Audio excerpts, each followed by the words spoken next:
이번 응급수술 집도인은 출신 신경외과 전문의 윤아린 교수입니다. 병원 대회의실에 울려 퍼진 방송에 순간 사람들의 웅성거림이 멎었습니다. 윤아린은 단상 앞에 조용히 서 있었습니다. 아직 수술 가운 위로 흰 가운을 걸친 채 손에는 혈관 조형 사진이 들려 있었습니다. 그런데 회의실 맨 뒤 고개를 푹 숙이고 서 있는 사람들이 있었습니다. 불과 몇 시간 전까지만 해도 대학도 못 나왔다며 며느리를 부엌으로 밀어넣던 시어머니 책임자, 그 말에 아무 대꾸도 하지 않던 남편 강민재였습니다. 책임자의 손이 덜덜 떨렸습니다. 민재는 고개를 들지 못한 채 발끝만 바라보고 있었습니다. 윤아리는 그들을 힐끗 바라봤지만 아무 말도 하지 않았습니다. 그저 마이크를 잡고 담담하게 한마디를 던졌습니다. 환자는 제가 살렸습니다. 그 순간 회의실 안의 모든 시선이 며느리였던 여자 윤아린에게 쏠렸습니다. 대체 이 집안에서 무슨 일이 있었던 걸까요? 여러분의 조언을 구합니다. 영상을 시작하기 전 구독과 좋아요 부탁드립니다. 나는 그날 병원 대회의실 안에 흐르던 공기의 무게를 아직도 잊지 못한다. 수십 개의 시선이 동시에 나에게 꽂히는 순간 숨을 들이쉬는 것조차 쉽지 않았다. 불과 몇 시간 전까지만 해도 나는 이 집안에서 이름조차 제대로 불리지 못하던 사람이었다. 늘 며느리라는 호칭으로만 불렸고 무슨 말을 해도 공기처럼 취급되었다. 그랬던 내가 지금은 단상 위에 서서 수술 결과를 공식적으로 보고받는 위치에 있었다. 이 장면이 얼마나 비현실적인지 나 스스로도 제대로 받아들이지 못한 채 가만히 서 있을 뿐이었다. 회의실 뒤편에 서 있던 시어머니와 남편의 모습이 눈에 들어왔다. 두 사람은 서로 눈을 마주치지 못한 채 고개를 떨군 채 서 있었다.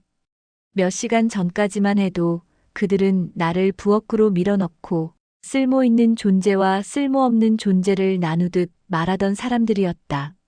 나를 향해 던졌던 무심한 말들과 비웃음이 아직도 귀에 생생했다. 그 모든 순간이 한꺼번에 떠올랐지만 나는 아무 말도 하지 않았다. 지금 이 자리에서 내가 굳이 무언가를 설명하지 않아도 이 상황 자체가 이미 충분한 대답이었기 때문이다. 이 자리에 서기까지의 과정은 결코 단순하지 않았다. 나는 결혼과 동시에 이 집안에 들어왔다. 처음에는 그저 낯선 환경에 적응하지 못하는 것이라고 생각했다. 하지만 시간이 지나면서 깨달았다. 이 집안에서 나는 며느리가 아니라 언제든지 부려도 되는 사람에 가까웠다. 나를 부르는 호칭부터가 달랐다. 내 이름은 점점 불리지 않았고 대신 며느리라는 단어만이 반복되었다. 그 말 속에는 존중이 없었다. 오히려 나를 하나의 인격체로 보지 않는 태도가 담겨 있었다. 식사 자리에서도 나는 늘 마지막에 앉았다. 모두가 젓가락을 놓고 나서야 내 몫이 남아있는지 확인할 수 있었고 때로는 남은 것이 없어 김치 국물로 허기를 달래야 했다. 아무도 그것을 문제 삼지 않았다. 오히려 당연하다는 듯이 여겼다. 집안일은 모두 나의 몫이었고 누군가 불편함을 느끼면 그것 역시 내 책임이 되었다. 내가 피곤해 보이면 그 정도도 못하냐는 말이 돌아왔고 내가 아프다고 말하면 며느리가 약한 소리 한다는 핀잔이 따라왔다. 그 과정에서 가장 힘들었던 것은 이 모든 상황을 지켜보는 남편의 태도였다. 그는 늘 중간에 서 있는 것처럼 행동했다. 하지만 실제로는 늘 어머니 쪽에 서 있었다. 내가 부당한 대우를 받아도 그는 괜히 문제 만들지 말자는 말로 상황을 넘겼다. 그 말은 나를 지키기 위한 말이 아니라 자신의 평온을 지키기 위한 말이라는 것을 나는 점점 깨닫게 되었다. 그렇게 나는 이 집안에서 점점 더 조용한 사람이 되어갔다. 나를 드러내지 않는 것이 갈등을 피하는 가장 쉬운 방법이었기 때문이다.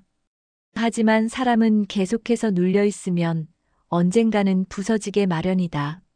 나는 겉으로는 아무렇지 않은 척했지만 마음속에서는 이미 수없이 무너지고 있었다. 밤마다 혼자 남겨진 방에서 천장을 바라보며 내가 왜 이곳에 있어야 하는지 스스로에게 묻곤 했다. 대답은 늘 같았다. 결혼했으니까, 가족이니까, 참아야 하니까. 그렇게 스스로를 설득하며 하루하루를 버텼다. 그러던 중 그날이 찾아왔다. 평소와 다르지 않은 하루로 시작된 그날은 내 인생의 방향을 완전히 바꿔놓았다. 집안에서는 여전히 나를 향한 무시와 불편한 시선이 이어졌고 나는 늘 하던 대로 아무 말도 하지 않았다. 그저 맡은 역할을 하며 하루를 넘기려 했다. 그러나 그날 벌어진 사건은 단순히 참음으로 넘어갈 수 있는 수준이 아니었다.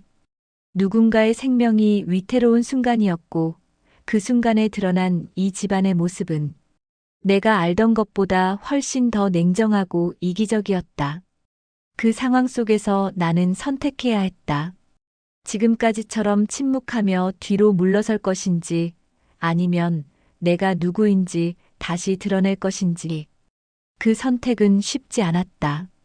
오랫동안 감춰왔던 나 자신의 정체를 다시 꺼내는 일은 나에게도 두려움이었다. 하지만 더 두려운 것은 또다시 아무것도 하지 못한 채 후회하는 나 자신을 마주하는 것이었다. 나는 이미 한 번 중요한 순간에 아무것도 하지 못했다는 기억을 안고 살아왔다. 그 기억은 나를 이 집안으로 들어오게 만든 가장 큰 이유이기도 했다. 그래서 그날 나는 더 이상 물러서지 않기로 마음먹었다. 그 결정이 이 집안의 분위기를 완전히 바꿔놓을 것이라는 것도 이후에 어떤 일이 벌어질지 아무도 장담할 수 없다는 것도 알고 있었다. 그럼에도 불구하고 나는 선택했다. 지금 이 회의실에 서 있는 나의 모습은 바로 그 선택의 결과였다. 사람들은 이 장면만 보고 내가 하루아침에 모든 것을 뒤집은 것처럼 생각할지도 모른다. 하지만 진실은 그렇지 않다. 이 순간은 오랜 시간 쌓여온 모욕과 침묵, 그리고 결정적인 사건이 맞물려 만들어진 결과였다. 아직 아무도 모르는 그날의 진짜 상황과 내가 어떤 방식으로 이 집안의 판을 뒤집게 되었는지는 이제부터 하나씩 드러나게 될 것이다. 나는 그 집에 들어간 뒤로 하루가 시작되는 소리가 늘 부엌에서부터 들렸다. 알람 소리가 아니라 시어머니의 발걸음 소리였다. 새벽 공기가 아직 식어 있을 때 들려오는 그 발소리는 나에게 오늘도 쉼없이 움직여야 한다는 신호였다. 아무도 깨우지 않았는데도 나는 이미 눈을 뜨고 있었다. 몸이 먼저 반응했다. 이 집에서의 하루는 선택이 아니라 자동 반응에 가까웠다. 침대에서 일어나는 순간부터 나는 나 자신이 아니라 이 집안의 일손이 되어 있었다. 부엌으로 향하는 동안 거실의 풍경이 스쳐 지나갔다. 전날 밤 늦게까지 켜져 있던 텔레비전은 여전히 전원이 켜진 채였고 소파 위에는 아무렇게나 벗어둔 옷가지가 흩어져 있었다. 그것을 치우는 일도 자연스럽게 내 몫이었다. 누군가 일부러 어질러 놓은 것도 아니었지만 결국 정리하는 사람은 늘 나였다. 이 집에서는 불편함이 생기면 그 책임이 언제나 나에게로 돌아왔다. 부엌에 들어서자 익숙한 냄새가 코끝을 찔렀다. 오래된 기름 냄새, 전날 남겨둔 음식의 냄새, 그리고 늘 끓여야 하는 국물 냄새. 나는 습관처럼 소매를 걷고 설거지부터 시작했다. 누가 시키지 않아도 해야 할 일들이 머릿속에 자동으로 떠올랐다.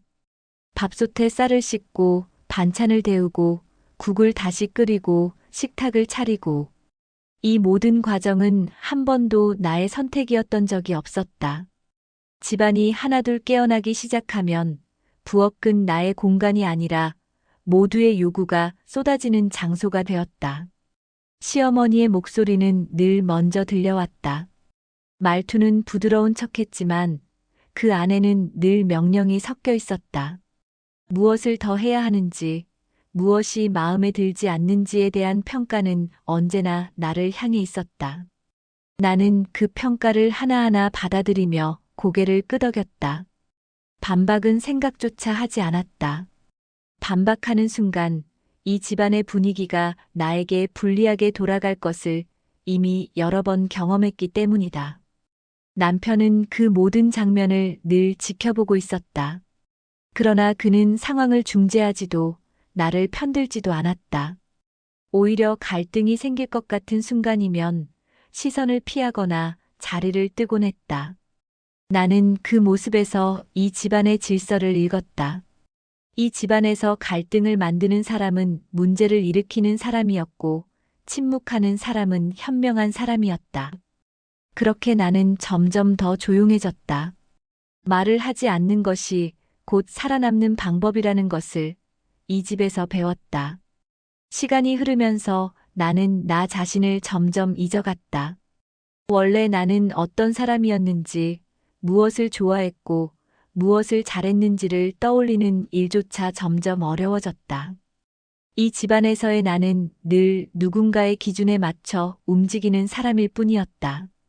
칭찬을 받아도 그것은 나 개인을 향한 것이 아니라 며느리 역할을 잘한다는 의미였고, 혼이 나도 그것은 내가 인격적으로 부족해서가 아니라 며느리답지 못하다는 이유였다. 나는 점점 나라는 사람보다 역할로만 존재하게 되었다. 그날 역시 그런 하루 중 하나로 시작되었다. 평소보다 조금 더 바빴고 평소보다 조금 더 긴장이 감돌았을 뿐이었다. 집안에 손님이 올 예정이라는 말이 전날 밤에 나왔고 나는 새벽부터 준비를 해야 했다. 음식의 양이 늘어나면 내 몸이 감당해야 할 피로도 함께 늘어났다. 그러나 누구도 그것을 고려하지 않았다. 손님이 온다는 사실은 이 집안의 체면과 직결된 문제였고 그 체면을 유지하는 역할은 당연히 내 몫이었다. 아침부터 부엌은 전쟁터가 되었다. 재료를 손질하고 끓이고 볶고 식히고 다시 데우는 과정이 끝없이 이어졌다. 시간은 빠르게 흘렀지만 몸은 점점 무거워졌다. 허리가 뻐근해졌고 손끝은 물에 오래 담겨 있어 감각이 둔해졌다. 하지만 쉬고 싶다는 생각조차 쉽게 떠올리지 못했다. 쉬는 순간 누군가의 눈에 띄어 또 다른 말이 돌아올 것이 분명했기 때문이다. 집안 분위기는 점점 날카로워졌다. 준비가 조금만 늦어져도 불만이 나왔고 사소한 실수 하나에도 지적이 이어졌다. 나는 그 모든 말을 묵묵히 받아들이며 움직였다. 내 감정은 중요하지 않았다. 이 집안에서 중요한 것은 오직 손님이 만족하는지, 체면이 유지되는지였다. 그 과정에서 내가 얼마나 지쳐가고 있는지는 아무도 관심을 두지 않았다. 그렇게 하루를 버티던 중 작은 사건 하나가 발생했다. 누군가의 불편함에서 시작된 그 사건은 단순히 넘어갈 수 있는 수준이 아니었다. 처음에는 사소한 문제처럼 보였지만 그 안에는 이 집안의 오래된 태도와 무시가 고스란히 담겨 있었다. 그 순간 나는 처음으로 이 집안에서 내가 어떤 위치에 있는지를 똑바로 마주하게 되었다. 그리고 그 깨달음은 내가 더 이상 예전처럼 침묵만 할 수 없게 만드는 계기가 되었다. 그날의 공기는 이상할 정도로 무거웠고 모두가 예민해져 있었다. 나는 그 분위기 속에서 또다시 조용히 물러서려 했다. 하지만 마음 한구석에서는 이미 무언가가 끓어오르고 있었다. 이대로 계속 참기만 한다면 나는 영원히 이 자리에서 벗어나지 못할 것이라는 불안이었다. 그 불안은 점점 확신으로 변해갔다. 그리고 곧 그 확신은 내가 감당해야 할 더 큰 사건으로 이어지게 된다. 그날 집안의 공기가 무겁게 가라앉아 있던 이유는 단순히 손님이 온다는 사실 때문만은 아니었다. 나는 부엌에서 끊임없이 움직이며도 거실 쪽에서 흘러나오는 낮은 목소리들을 또렷하게 들을 수 있었다. 평소보다 훨씬 조심스러운 말투, 필요 이상으로 낮아진 웃음소리, 그리고 나를 향해 던져지는 미묘한 시선들이 뒤섞여 있었다. 이 집안에서는 언제나 손님이 오면 분위기가 달라졌다. 겉으로는 화기애애한 척했지만 그 이면에는 체면과 비교, 그리고 보이지 않는 서열이 작동하고 있었다. 손님들은 대부분 시어머니가 오래전부터 알고 지내던 사람들이었다. 나는 그들이 누구인지 정확히 알지 못했지만 그들의 표정과 말투에서 이 집안의 체면이 얼마나 중요한지 쉽게 느낄 수 있었다. 거실에서는 웃음이 이어졌지만 부엌에서는 나를 향한 지시와 불만이 끊이지 않았다. 음식의 모양이 조금만 흐트러져도, 반찬의 간이 조금만 달라도 모든 책임은 내게 돌아왔다. 나는 그 모든 것을 당연한 일처럼 받아들이며 움직였다. 이미 이런 상황에 익숙해져 있었기 때문이다. 손님들이 하나둘 도착하면서 집안은 더욱 부산해졌다. 그와 동시에 시어머니의 말투도 점점 더 날카로워졌다. 손님들 앞에서는 부드럽게 웃으며 나를 부르는 듯 했지만 그 웃음 뒤에는 늘 평가와 비교가 숨어 있었다. 나는 그 평가가 나를 향해 있다는 것을 알고 있었지만 고개를 숙인 채 아무 말도 하지 않았다. 이 집안에서 며느리가 손님들 앞에서 목소리를 내는 것은 언제나 무례로 취급되었기 때문이다. 남편은 거실에서 손님들을 맞이하며 바쁘게 움직였다. 그는 겉으로 보기에는 집안의 체면을 지키는 역할을 잘 수행하고 있는 듯 보였다. 그러나 그 속에는 나를 향한 배려나 보호는 거의 없었다. 오히려 손님들 앞에서 문제가 생기지 않도록 내가 더 조용히 움직이기를 바라는 눈치였다.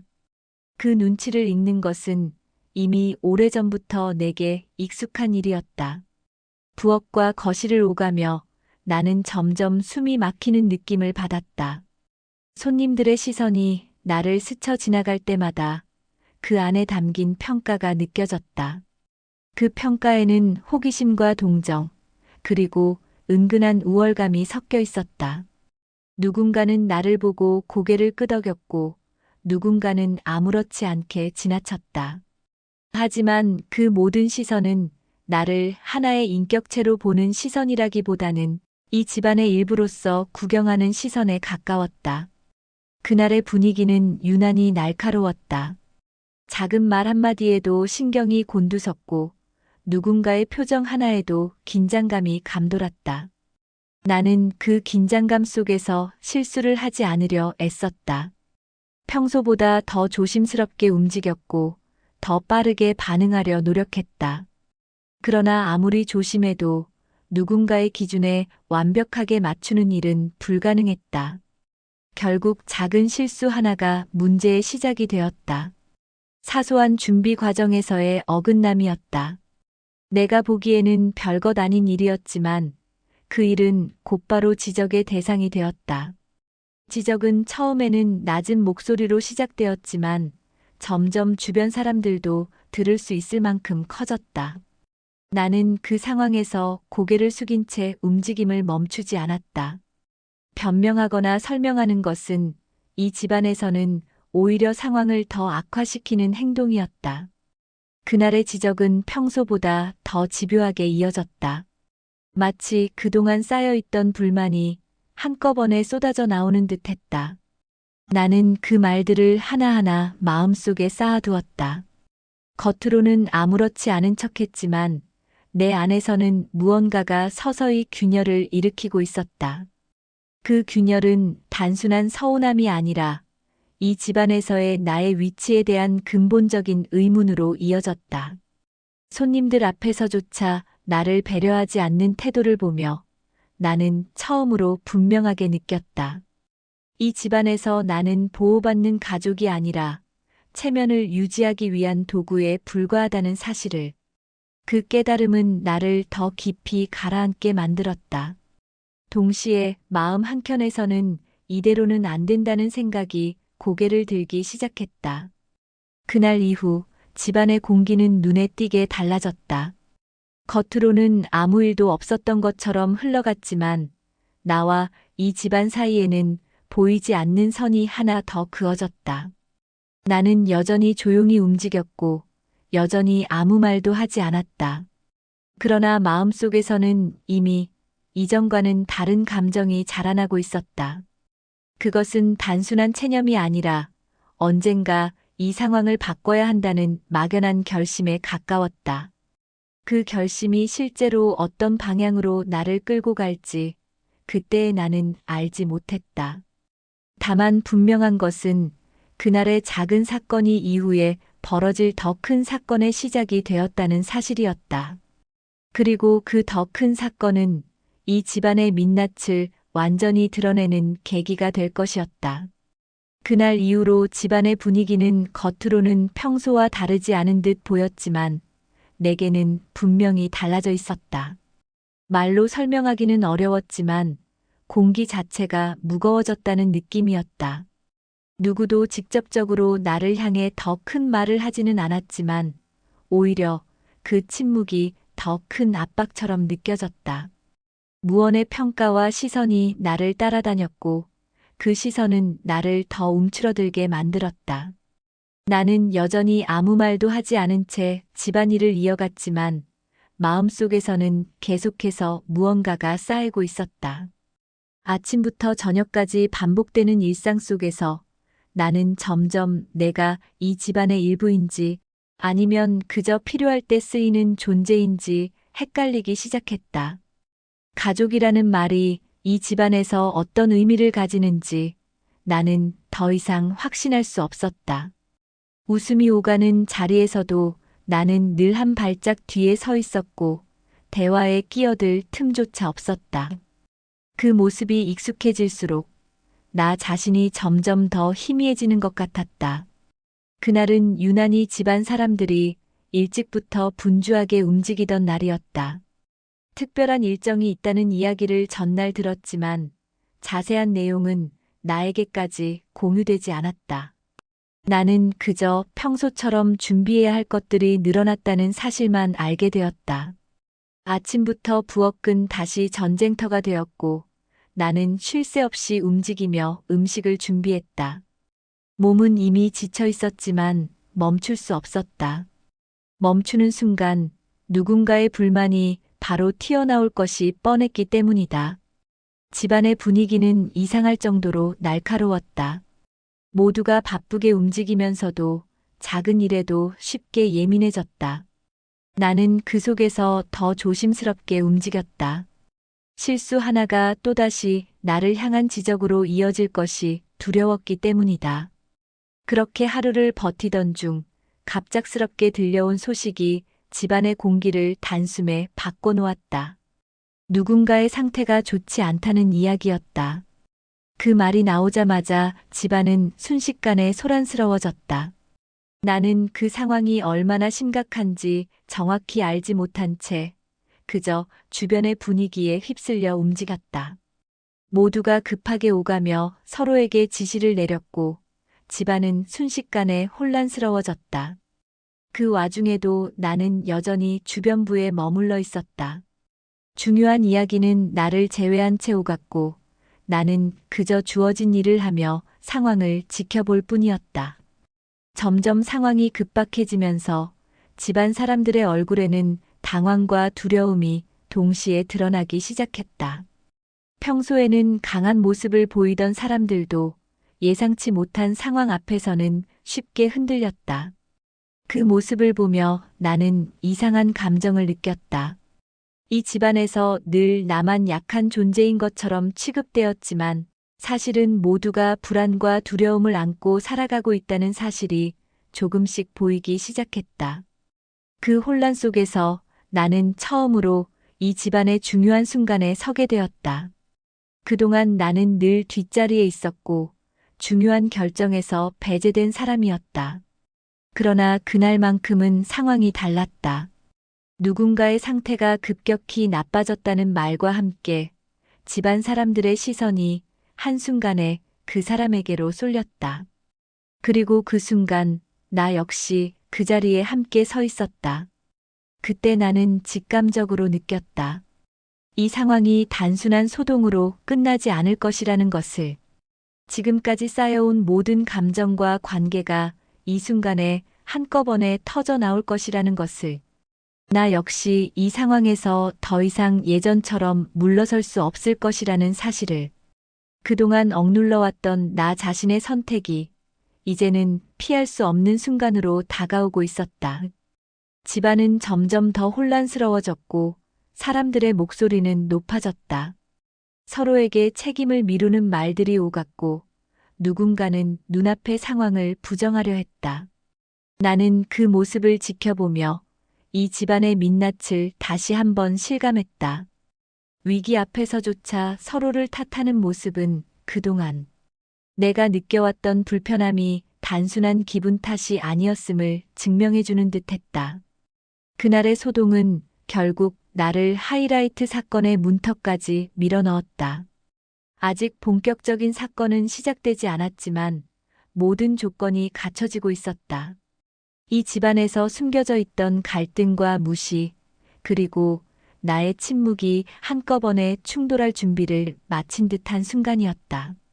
나는 그 문턱 앞에서 더 이상 이전의 나로 남아있을 수 없다는 것을 알게 되었다.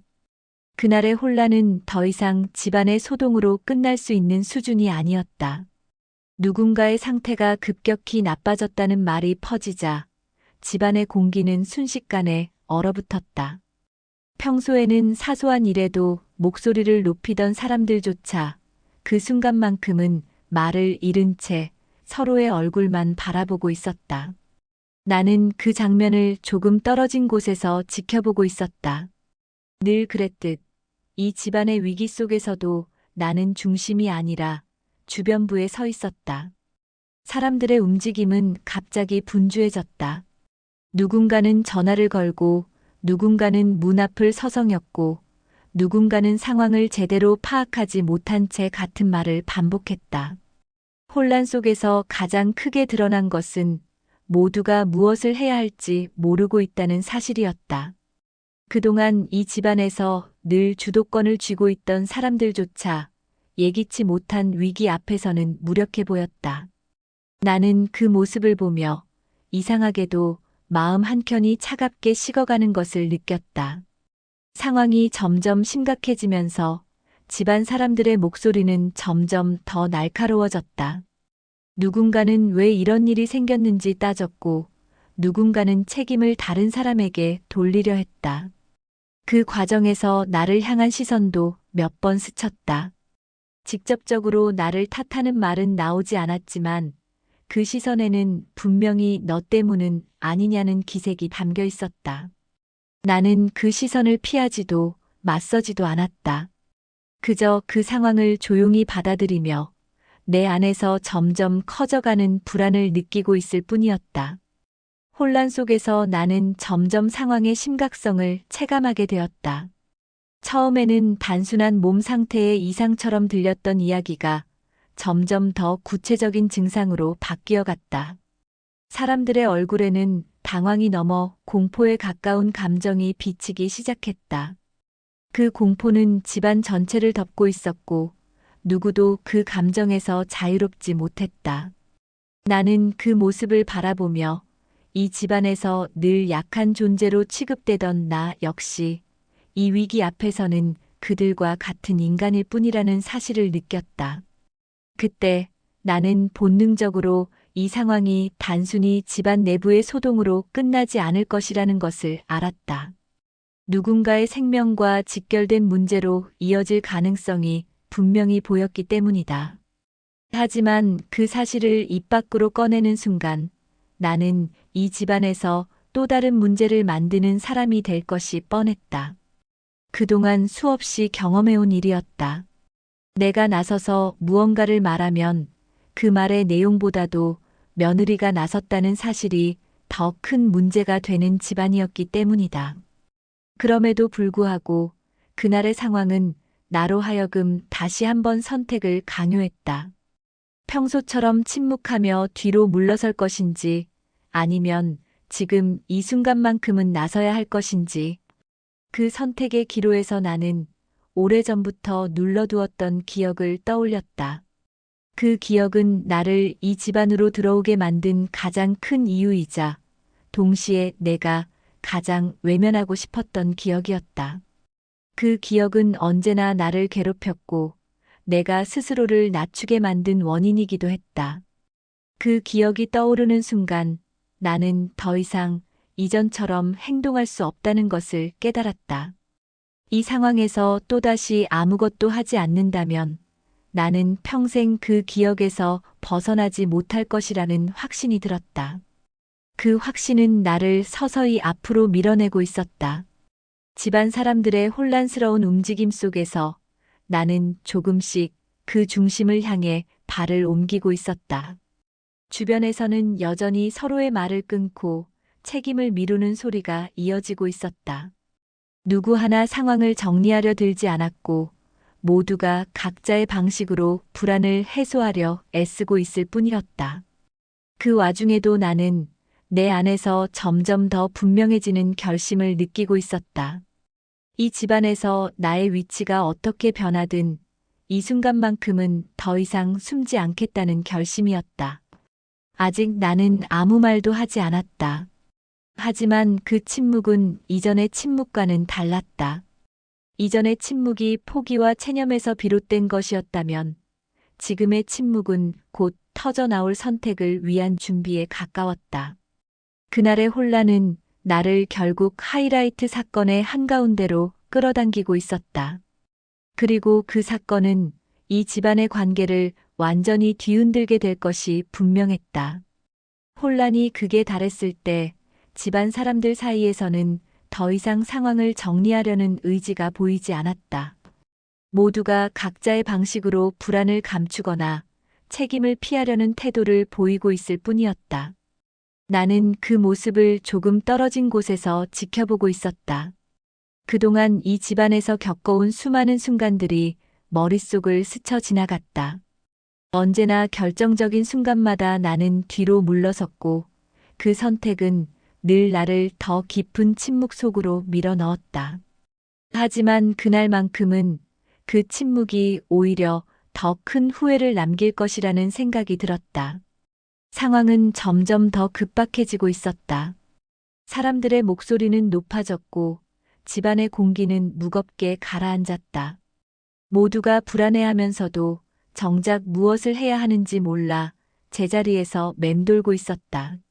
나는 그 혼란 속에서 이 상황이 단순한 집안 문제를 넘어서는 위기라는 것을 점점 더 분명하게 느끼고 있었다. 그 사실을 말로 꺼내는 순간 또다시 나를 향한 시선이 달라질 것이라는 것도 알고 있었다.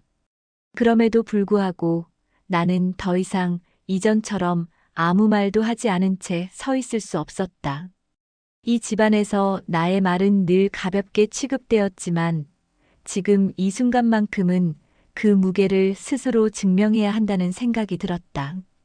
나는 조심스럽게 상황의 중심 쪽으로 다가갔다. 그 움직임 하나만으로도 몇몇 사람들의 시선이 나에게로 향했다. 그 시선에는 의아함과 불편함이 동시에 섞여 있었다. 사람들 사이의 간격이 조금씩 벌어지면서 상황의 심각성이 더 또렷하게 드러났다. 누군가의 얼굴은 점점 창백해졌고 호흡은 가빠져 보였다. 그 모습을 보며 나는 이 상황이 단순한 불편함이 아니라 실제로 위험한 상태로 이어질 수 있음을 직감했다. 하지만 그 사실을 인지하는 것과 그것을 이 집안 사람들에게 설득하는 것은 전혀 다른 문제였다. 내가 조금 더 앞으로 나아가려는 순간 집안의 누군가가 나를 막아섰다. 그 행동에는 명확한 이유가 담겨 있었다. 이 집안에서 내가 나서는 것은 여전히 불편한 일이었기 때문이다. 나는 그 장면에서 이 집안의 질서가 위기 앞에서도 변하지 않는다는 사실을 뼈저리게 느꼈다. 누군가의 상태가 악화되고 있음에도 나의 위치는 여전히 가장 뒤편에 머물러야 하는 자리였다. 그 막힘 앞에서 나는 잠시 멈춰섰다. 예전 같았으면 그 순간 바로 물러났을 것이다. 괜히 나섰다가 더 큰 말과 눈초리를 받는 것이 두려웠기 때문이다. 그러나 그날은 달랐다. 내 안에서는 이미 이전과는 다른 감정이 움직이고 있었다. 이 상황에서조차 물러난다면 나는 평생 스스로를 용서하지 못할 것이라는 생각이 들었다. 그 생각은 나를 다시 한 걸음 앞으로 나아가게 만들었다. 사람들의 시선이 점점 더 날카로워졌고 공기는 점점 더 무거워졌다. 그 와중에도 나는 이 순간이 나에게 주어진 마지막 기회일지도 모른다는 예감을 떨칠 수 없었다. 지금 이 자리에서의 선택이 이후의 모든 관계를 바꿔놓을 수도 있다는 사실을 어렴풋이 느끼고 있었다. 주변에서는 여전히 혼란스러운 말들이 오가고 있었고 상황은 빠르게 악화되고 있었다. 그 속에서 나는 더 이상 이 집안의 질서에 나를 맞추는 것이 아니라 내가 옳다고 느끼는 선택을 해야 한다는 결론에 다다르고 있었다. 그 결론은 두려움과 함께 찾아왔지만 동시에 묘한 해방감도 함께 가져왔다. 아직 구체적인 행동으로 옮기지는 않았지만 내 마음은 이미 한 번 크게 방향을 틀고 있었다. 이 순간 이후로 나는 더 이상 이전의 나로 돌아갈 수 없다는 것을 직감했다. 그리고 그 직감은 곧 이어질 더 큰 충돌의 서막에 불과했다. 집안의 공기는 이제 더 이상 견딜 수 없을 만큼 팽팽하게 조여들어 있었다. 사람들의 목소리는 서로를 덮었으며 얽혀 있었고 그 소리들 속에는 두려움과 짜증, 책임 회피가 뒤섞여 있었다. 누군가의 상태가 급격히 나빠지고 있다는 사실은 모두가 알고 있었지만 정작 누구도 그 현실을 제대로 마주하려 들지 않았다. 모두가 불안해하면서도 그 불안을 인정하는 순간 자신이 약해질까 두려워하는 모습이었다. 나는 그 혼란의 가장자리에 서 있었다. 그동안 이 집안에서 늘 가장자리에 서 있었던 것이 익숙했기에 본능적으로 한 발짝 물러서려는 마음이 먼저 들었다. 하지만 그날은 그 본능을 억누르기가 쉽지 않았다. 상황은 점점 더 위급해지고 있었고 이대로 시간이 흐르면 돌이킬 수 없는 결과로 이어질 것이라는 예감이 점점 더 선명해지고 있었기 때문이다.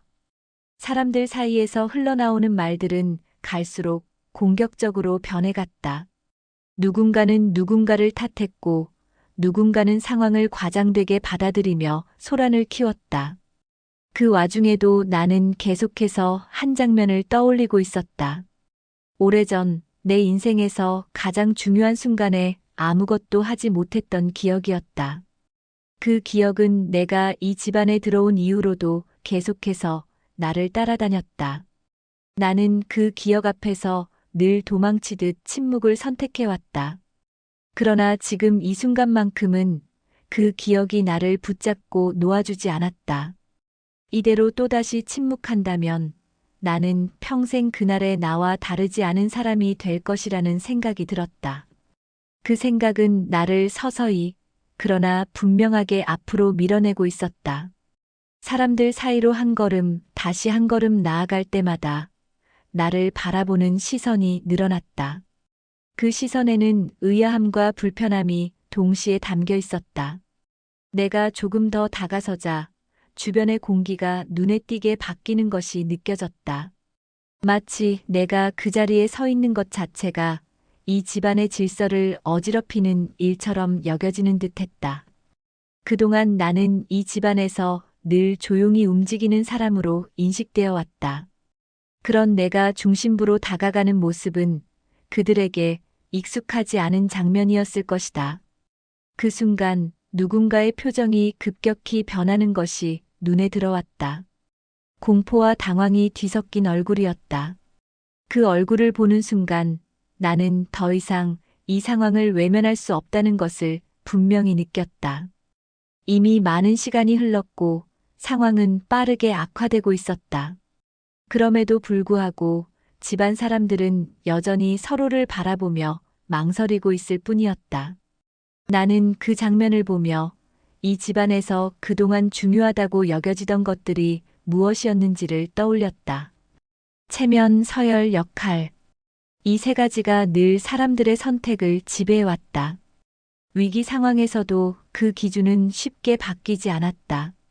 누가 나서야 하는지, 누가 말할 자격이 있는지에 대한 암묵적인 규칙이 여전히 작동하고 있었다. 그리고 나는 그 규칙에서 늘 가장 뒤편에 위치한 사람이었다. 그 규칙이 지금 이 순간에도 나를 붙잡으려 하고 있었다. 누군가의 상태가 위급해져 가고 있음에도 나는 여전히 나서기 어려운 위치에 있었다. 그 사실이 나를 분노하게 만들었다. 그동안 나는 이 집안의 규칙을 따르기 위해 너무 많은 것을 포기해왔다. 내 감정, 내 판단, 그리고 나 자신의 정체성까지도. 그 모든 것을 포기하면서까지 지켜온 질서가 지금 이 순간에는 아무 의미도 없어 보였다. 그 분노는 두려움과 뒤섞여 내 안에서 점점 더 커져갔다. 나는 그 감정을 더 이상 억누르지 않기로 마음먹었다. 이 순간을 넘기면 다시는 이런 선택의 기회가 오지 않을 것이라는 예감이 들었기 때문이다. 아직 구체적인 행동으로 옮기지는 않았지만 내 마음속에서는 이미 하나의 결론이 내려져 있었다. 이제는 내가 누구인지 숨기지 않을 때가 되었다는 결론이었다. 그 결심이 마음속에서 형태를 갖추는 데에는 오랜 시간이 걸리지 않았다. 이미 나는 수없이 많은 순간들에서 뒤로 물러나며 살아왔고 그때마다 남은 것은 후회뿐이었다. 지금 이 자리에서 또다시 물러난다면 나는 다시는 나 자신을 똑바로 바라볼 수 없을 것이라는 확신이 들었다. 집안 사람들의 소란스러운 움직임 속에서 나는 내 발걸음을 멈추지 않았다. 사람들 사이로 조금 더 다가가자 그동안 나를 스쳐 지나가던 시선들이 노골적으로 내게 꽂히기 시작했다. 그 시선에는 불편함과 경계심이 섞여 있었다. 마치 내가 이 상황에 끼어드는 것 자체가 잘못이라는 듯한 분위기였다. 그동안 이 집안에서 내가 보여왔던 모습과는 전혀 다른 위치에 서 있는 나의 모습이 그들에게 낯설게 느껴졌을 것이다. 상황은 이미 누구의 눈에도 분명히 위급해 보였다. 숨이 가빠지고 얼굴빛이 변해가는 모습은 단순한 피로가 아니라는 것을 누구나 알아볼 수 있는 수준이었다. 그럼에도 불구하고 집안 사람들의 반응은 여전히 엇갈렸다. 누군가는 당장 조치를 취해야 한다고 말했고, 누군가는 괜히 큰일로 만들 필요는 없다며 상황을 축소하려 했다. 그 사이에서 시간은 무심하게 흘러가고 있었다. 나는 그 모습을 보며 이 집안에서 늘 반복되어 온 장면을 떠올렸다. 문제가 생기면 먼저 덮어두려는 태도, 밖으로 드러나는 것을 두려워하며 체면을 우선하는 선택. 그 선택의 결과가 얼마나 많은 상처를 남겼는지는 아무도 제대로 돌아보려 하지 않았다. 그 순간에도 체면과 서열이 사람들의 판단을 흐리고 있었다. 내가 입을 열려는 찰나 누군가가 내 앞을 가로막았다. 그 행동에는 말보다 더 분명한 메시지가 담겨 있었다. 이 집안에서 내가 나서는 것은 여전히 허락되지 않은 일이라는 메시지였다. 그 벽 앞에 서자 오래전부터 느껴왔던 답답함이 다시금 가슴을 눌렀다. 이 집안에서의 나의 위치는 위기 상황에서도 쉽게 바뀌지 않는다는 사실이 분명해졌다. 그 장면은 나를 한순간 멈칫하게 만들었다. 예전 같았으면 나는 그 자리에서 물러났을 것이다. 괜히 나섰다가 더 큰 불편함을 만드는 사람이 되고 싶지 않았기 때문이다. 하지만 그날은 그 불편함보다 더 큰 두려움이 나를 움직이고 있었다. 지금 이 순간에도 누군가의 상태는 계속해서 나빠지고 있었고 그 사실을 외면하는 것이야말로 가장 큰 잘못이라는 생각이 들었다. 나는 다시 한 걸음 앞으로 나아갔다. 그 움직임에 주변의 공기가 미세하게 흔들리는 것이 느껴졌다.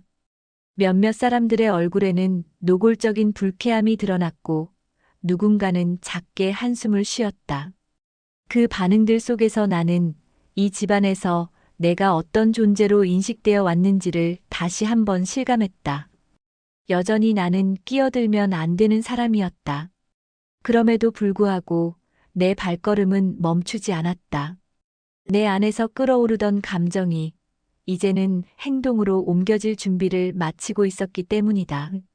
나는 더 이상 이 집안의 질서가 나를 억누르도록 내버려 두지 않기로 마음먹었다. 그 질서는 나를 보호하지 않았고 오히려 나를 침묵 속에 가두어 왔다. 그 순간 나는 곧이어 벌어질 장면을 예감했다. 이 집안에서 처음으로 나의 선택이 누군가의 강한 반발을 불러올 것이라는 예감이었다. 그리고 그 반발은 이 집안의 권력을 쥐고 있던 사람의 손에서 시작될 가능성이 크다는 것도 알고 있었다. 이제 곧 이 집안의 민낯이 가장 노골적인 형태로 드러나게 될 순간이 다가오고 있었다. 그 예감은 틀리지 않았다. 내가 한 걸음 더 나아가는 순간 집안의 공기는 눈에 띄게 얼어붙었다. 사람들의 시선이 한꺼번에 나에게 쏠렸고 그 시선에는 노골적인 불편함과 경계심이 담겨 있었다. 그동안 이 집안에서 내가 보여왔던 조용한 모습과는 전혀 다른 장면이었기 때문이다. 누군가의 생명이 위태로운 상황 앞에서도 이 집안의 질서는 여전히 나를 가장 뒤편에 머물게 하려 하고 있었다. 나는 그 시선들 속에서 이 집안이 나를 어떤 존재로 인식해 왔는지를 다시 한번 실감했다. 가족이라는 이름으로 묶여 있었지만 실제로는 언제든지 배제될 수 있는 사람. 필요할 때는 부려먹고 불편해지면 밀어내는 존재. 그 인식이 위기 상황에서도 변하지 않는다는 사실이 나를 더 아프게 만들었다. 그때 이 집안에서 가장 강한 목소리를 가진 사람이 나섰다. 평소에도 집안의 중심에 서 있던 그 사람의 시선이 나를 향해 꽂혔고 그 시선에는 분명한 경고가 담겨 있었다. 말로 표현하지 않아도 그 눈빛만으로도 충분히 전해지는 메시지였다. 지금 이 상황에 끼어들지 말라는, 그동안 늘 나를 침묵하게 만들었던 바로 그 압박이었다. 그 압박 앞에서 내 안의 감정이 한순간 크게 요동쳤다. 두려움이 먼저 치밀어 올랐고 그 뒤를 이어 억눌러왔던 분노가 뒤따라 올라왔다. 나는 그 감정들이 뒤섞인 채 잠시 제자리에 서 있었다. 예전 같았으면 나는 이 순간을 핑계 삼아 다시 물러났을 것이다. 집안의 질서에 맞추는 것이 가장 안전한 선택이라는 것을 이미 수없이 배워왔기 때문이다. 하지만 그날은 달랐다. 내 앞에서 누군가의 상태는 계속해서 나빠지고 있었고 그 사실을 외면하는 것은 더 이상 나 자신을 속일 수 없는 일이었다. 나는 이 집안의 질서보다 지금 이 순간의 생명이 더 중요하다는 사실을 인정할 수밖에 없었다. 그 인정은 나를 더 이상 예전의 자리로 돌아갈 수 없게 만들었다. 그 순간 집안의 공기는 더 팽팽해졌다. 사람들의 얼굴에는 불안과 짜증, 그리고 알 수 없는 적대감이 동시에 떠올랐다. 그 감정들은 서로를 자극하며 점점 더 증폭되고 있었다. 누군가는 내 선택이 괜히 이를 키운다고 생각하는 듯했고, 누군가는 상황을 외부로 드러내는 것을 두려워하는 눈치였다. 그 모든 감정이 뒤엉킨 채 나를 향한 압박으로 쏟아져 나오고 있었다. 나는 그 압박 속에서 이 집안에서의 지난 시간들을 떠올렸다. 작은 말 한마디에도 상처를 받아야 했던 순간들, 이유 없이 무시당하던 날들, 그리고 그 모든 상황을 묵묵히 받아들이며 스스로를 낮춰왔던 기억들. 그 기억들은 나를 더 약하게 만들기만 했지, 한 번도 나를 지켜주지 않았다. 오히려 그 침묵이 지금 이 순간까지도 이 집안의 질서를 공고히 만드는데 일조해 왔다는 사실이 떠올랐다. 그 깨달음은 나를 더 이상 침묵할 수 없게 만들었다. 나는 이 집안에서 계속해서 괜찮은 사람으로 남기 위해 너무 많은 것을 포기해왔다. 그 대가로 얻은 것은 나를 존중하지 않는 질서 속에서의 안전한 침묵뿐이었다. 이제 그 침묵이 누군가의 생명 앞에서조차 나를 붙잡으려 하고 있다는 사실을 인정하자 더 이상 참을 수 없다는 감정이 분명해졌다. 이 순간 이후로 나는 이 집안에서 다시는 예전의 나로 돌아갈 수 없을 것이라는 것을 알고 있었다. 이미 한 발을 내디딘 이상 다시 뒤로 물러나는 것은 더 큰 후회를 남길 뿐이었다. 그리고 그 후회는 평생 나를 따라다닐 것이 분명했다. 이제 남은 것은 이 집안의 가장 강한 권력과 정면으로 마주하는 일이었다. 그 대면은 곧이어 이 집안의 관계를 완전히 뒤집어 놓게 될 것이었다. 그 순간 집안의 모든 시선이 한 사람에게로 쏠렸다. 그동안 이 집안에서 가장 큰 목소리를 내며 질서를 만들어 온 사람이었다. 평소에는 그 존재감만으로도 모두를 조용히 만들던 사람이었지만 위기 앞에서 드러난 모습은 이전과는 달랐다. 불안과 두려움이 얼굴에 그대로 드러나 있었고 그 감정은 애써 감추려 할수록 더 또렷하게 보였다. 나는 그 얼굴을 바라보며 이 집안의 권력이 결코 절대적인 것이 아니라는 사실을 처음으로 실감했다. 그 사람이 나를 가로막는 순간 나는 더 이상 피하지 않기로 마음먹었다. 그동안 수없이 물러났던 기억들이 머릿속을 스쳐 지나갔지만 이번만큼은 그 기억들에 나를 맡기지 않겠다는 생각이 들었다. 이 집안에서 나의 위치가 어디였는지, 그 위치가 얼마나 쉽게 무시될 수 있는지 누구보다 잘 알고 있었기에 지금 이 순간의 선택이 얼마나 큰 파장을 불러올지도 충분히 예상하고 있었다. 혼란 속에서도 상황은 빠르게 결정의 순간으로 향하고 있었다. 누군가의 상태는 눈에 띄게 나빠지고 있었고 그 앞에서 더 이상 망설일 시간은 없었다. 사람들의 얼굴에는 공포가 짙게 깔려 있었고 그 공포는 이 집안이 지금까지 지켜온 체면과 질서를 한순간에 무력하게 만들고 있었다. 나는 그 모습을 보며 이 집안의 질서가 결국 사람의 생명 앞에서는 아무 힘도 없다는 사실을 또렷하게 느꼈다. 그때 모든 것이 한순간에 뒤집히는 장면이 펼쳐졌다. 외부의 힘이 이 집안의 문을 열고 들어온 순간 그동안 이 집안 안에서만 통하던 질서는 더 이상 의미를 가지지 못하게 되었다. 그 순간부터 나를 향한 시선은 완전히 달라졌다. 조금 전까지만 해도 불편함과 경계심이 담겨 있던 눈빛들이 당혹과 혼란으로 바뀌어 갔다. 나는 그 변화를 보며 그동안 이 집안이 나를 평가해온 기준이 얼마나 허약한 것이었는지를 실감했다. 그 변화는 곧바로 집안의 태도를 바꿔놓았다. 조금 전까지 나를 가로막던 사람의 표정에는 더 이상 확신이 없었다. 오히려 무엇을 어떻게 해야 할지 모르는 듯한 당황이 드러나 있었다. 그 모습을 보며 나는 묘한 감정을 느꼈다. 통쾌함이라기보다는 이제야 이 집안의 관계가 현실 앞에서 제자리를 찾아가는 것 같다는 묘한 허탈감에 가까운 감정이었다. 그날의 사건은 이 집안의 관계를 완전히 뒤흔들어 놓았다. 그동안 당연하게 여겨졌던 서열과 역할은 한순간에 무너져 내렸다. 나는 더 이상 이 집안에서 말없이 밀려나는 존재가 아니었다. 적어도 그 순간만큼은 나의 판단과 선택이 가장 중요한 기준이 되어 있었다. 그 사실은 그동안 나를 억눌러 왔던 많은 감정들을 한꺼번에 풀어주는 계기가 되었다. 모든 상황이 정리된 뒤 나는 한동안 그 자리에 서서 숨을 고르고 있었다. 몸은 지쳐 있었지만 마음만큼은 이상하게도 가벼웠다. 그동안 이 집안에서 나를 붙잡고 있던 두려움과 체념이 그날의 사건을 계기로 조금은 옅어진 듯했다. 나는 더 이상 이 집안의 질서에 나를 맞추기 위해 나 자신을 깎아내릴 필요가 없다는 사실을 깨달았다.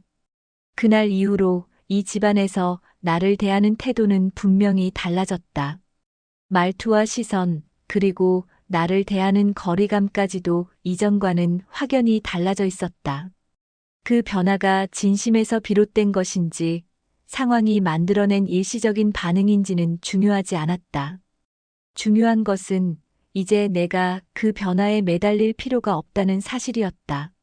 나는 그날의 사건을 통해 이 집안에서의 나의 위치보다 더 중요한 것이 무엇인지 분명히 알게 되었다.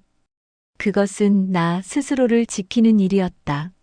누군가의 인정이나 평가가 아니라 내가 나를 존중하는 것이 가장 먼저라는 사실을 그제야 깨달았다. 그 깨달음은 이후에 내 삶을 완전히 다른 방향으로 이끌어 주었다.